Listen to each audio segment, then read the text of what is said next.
qu'avec ces enseignements reçus, nos éducatrices communautaires sont plus aptes à transmettre les connaissances à ces enfants en zone reculée du pays.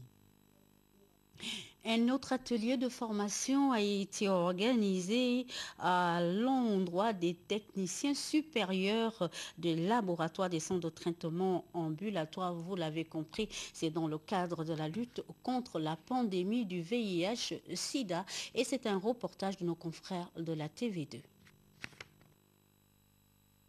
Les techniciens supérieurs de laboratoire en formation. C'est dans le cadre du renforcement des capacités des laboratoires exercés dans les centres de traitement ambulatoire que ces professionnels du monde médical ont eu droit à cet atelier de formation. Le séminaire qui a été ouvert ce matin a pour objectif de renforcer les capacités des techniciens de laboratoire des CTF, les centres de traitement ambulatoire des personnes vivant avec le VIH. Vous le savez, la science évolue et il est important pour nous de pouvoir former les techniciens de laboratoire afin qu'ils puissent s'approprier les avancées technologiques en matière de suivi biologique des personnes vivant avec le VIH. Animé par le docteur Armel Miza, la formation porte essentiellement sur le papier buvard, qui est une technique de réalisation de la charge virale. Cette formation vient un peu combler un manquement, parce que depuis longtemps, le Gabon s'attend environ à 3000 femmes enceintes, à 3000 bébés. Et dans les 3000 bébés, quand on compte les femmes séropositives, les mamans séropositives, on se rend compte que le nombre est énorme.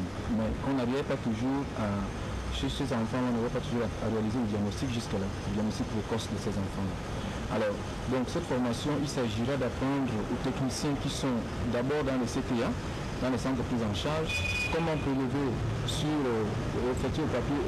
papier buvard, parce que nous avons un problème technique qui concerne surtout la chaîne de froid. Et là, quand on réalise les prélèvements sur les tubes, ces prélèvements sont difficiles à acheminer vers le laboratoire national qui aujourd'hui réalise le diagnostic précoce sur ces enfants-là. Conséquence, il faut à chaque fois avoir et le glacier et toute la quantification de froid. Mais là, le nouveau type de prélèvement qu'on met en place désormais va se faire sur un papier avec un spot de sang séché et qui a une logistique facile. Pour transporter ces prélèvements, on n'a pas besoin de chaîne de froid. Et ça va faire en sorte que désormais, un bon nombre d'enfants gabonais vont être diagnostiqués, surtout ceux qui sont nés de mères séropositives. La formation est initiée par la Coordination nationale de CTA en collaboration avec la Croix-Rouge française. Elle s'étendra sur 2 jours. Cap à présent sur la commune de Guétou, dans la province de Langounié. Officiellement, elle dispose d'un collège d'enseignement secondaire. Curieusement, sur le terrain, ce collège n'existe pas. Et puis, fait incroyable, une délégation s'était même rendue à Guétou pour payer les bourses scolaires dans un établissement qui n'existe pas. Le constat est fait ici par Edgar Djembi-Doukaga de notre rédaction. Officiellement, la commune de Guétou, dans le département de la Mogalaba, compte au nombre des établissements un collège d'enseignement secondaire avec un principal, des professeurs et des élèves. En réalité, la présence de ce collège se trouve dans l'imagination de ceux à l'origine du détournement présumé des fonds destinés à sa construction et à son fonctionnement chaque année. Nous sommes sur le site qui devrait abriter le collège d'enseignement secondaire de Guétou. À ma gauche ici, c'est là où devrait être érigé le collège même et les bâtiments administratifs. À droite là-bas, c'est le stade et les logements donc, des professeurs. Donc nous avons reçu ici, il y a 2 ans de cela, une délégation qui venait payer les bourses pour un établissement qui n'existe pas ici. Donc raison pour laquelle nous tenons à attirer l'attention du président de la République pour lui dire que nous sommes un peu fatigués. Donc lui certainement il peut faire mieux parce que nous voulons compter sur sa bonne volonté pour que nos enfants n'aillent plus faire 1 an à Mouila. Parce que tout simplement, ils n'ont pas de parents là-bas. Si on avait un collège d'enseignement secondaire ici, nos enfants sortent à midi, viennent trouver un morceau de timba. Certainement, l'après-midi, ils peuvent revenir avec plus de volonté pour que, demain, nous puissions rivaliser avec les autres frères de Mimongo, de Mandji, ainsi de suite. Donc, c'est le seul département où il n'existe pas un collège d'enseignement secondaire. Comme dans certaines autres localités du pays, le cas de ce collège d'enseignement secondaire fictif à Guétou pose le problème de bonne gouvernance et c'est surtout une patate chaude pour le ministre de l'Éducation nationale Séraphin Mundunga, connu pour sa forte propension à frapper très fort les auteurs des malversations dans son département ministériel. Il voudra certainement savoir ce qui s'est passé.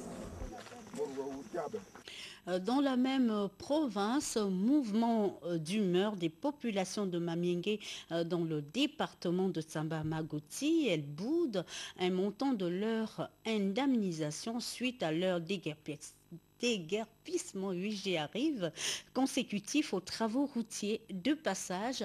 Le ministre délégué Guy Bertrand Mapango a ramené la sérénité. Sur place, Rodrigue Tessamwanga de notre rédaction.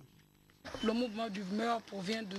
En tout cas, le paiement n'était pas quand même normal. On ne nous avait pas bien dédommagé les maisons. Voilà pourquoi il y a eu un mouvement d'humeur. Les montants détournés s'élèvent à plusieurs millions de francs CFA. Les auteurs sont bien connus de tous. Apparemment, ici, on a décidé de battre en brèche. Céline Moutinga n'est pas la seule dans cette situation. Nombreux sont ceux des habitants du village Mamiengue qui n'ont pas été dédommagés ou sinon qui ont été mal indemnisés.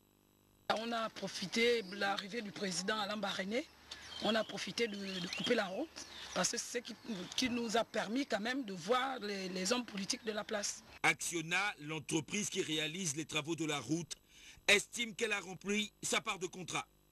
Avec nous, la population n'a pas de problème.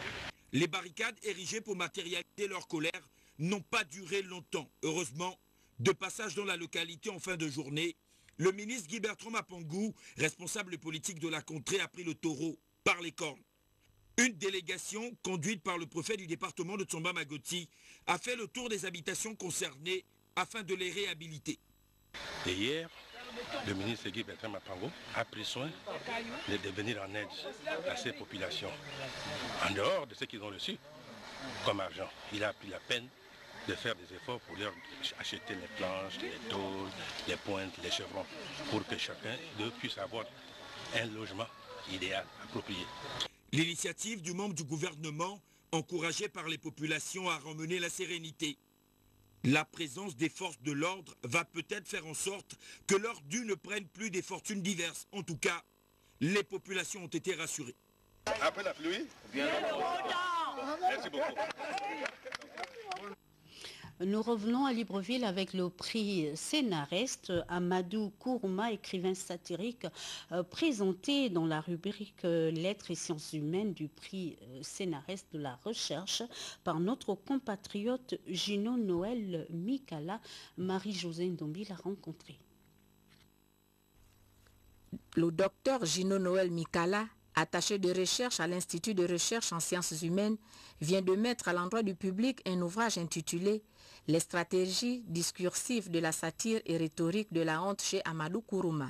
Nous avons présenté ici Amadou Kourouma comme un écrivain intrinsèquement satirique.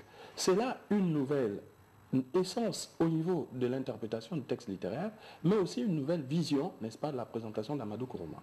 Nos travaux sont lus à l'extérieur, à l'international. La préface, elle est faite de le docteur Gérard Messina de l'université de Boué.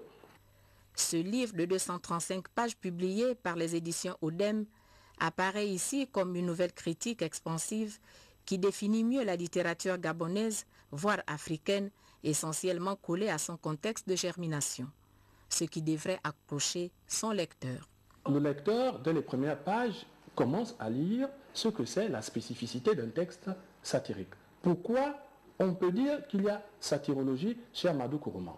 On va constater qu'il y a satirologie chez Amadou Kourouma parce qu'il y a déjà une communication triangulaire. Lorsque toute personne s'essaye à la satire, il commence d'abord par identifier des cibles, ensuite des destinataires. Et à côté des destinataires, il y a des satiristes. Ces trois actants de la communication nous permettent, n'est-ce pas, de savoir en quoi un texte littéraire est dit satirique. C'est là la méthode déjà satirologique. Ce livre destiné à un public large est un nouvel univers critique qui va intéresser les lecteurs gabonais. Avec sa publication, Dr Gino Noël Mikala vient d'ouvrir une école de la satirologie avec des étudiants inscrits en thèse à l'université Omar Bongo. Et puis un rendez-vous à ne pas manquer sous aucun prétexte sur la première chaîne de télévision à la demande de nombreux téléspectateurs. Vous suivrez ce soir la rediffusion de l'émission Heure de vérité. Jean-Éric Ndiengi Mongala reçoit le directeur général du Centre de développement des entreprises, Alfred Ngia Mbanda. Merci pour votre attention. Au revoir et à demain, 20h.